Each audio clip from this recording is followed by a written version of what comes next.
This old railing looks pretty rough, right? Well, it's actually not even a year old.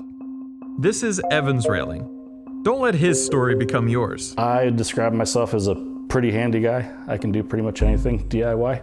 When I'm looking for a product, especially to a DIY or a home improvement product, I'm always looking for the middle of the road. The system I currently installed, I was definitely very disappointed with. It was, in my opinion, the middle of the road at the time. About a year after I installed it, I started realizing I probably made a bad decision. I was quite disappointed to see the corrosion and the staining that I was seeing on the deck posts. There was definitely quite a bit of slack in the cables. The ferrules were coming out of the posts as well as corroding.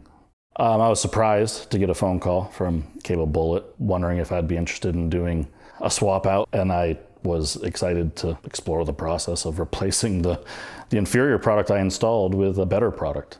After a couple months of back and forth, arranging our schedules, I'm excited to have the Cable Bullet team here to show me what a quality product is that we can install, and looking forward to not having the challenges that I was anticipating having to fix on my own. At the end of the day, we were happy to help Evan out. But don't let his story become yours. Check out the video in the description or the top right corner to see how our high quality railing is different from what you can get on Amazon. Don't hesitate to give us a call. We're here to make your view extraordinary.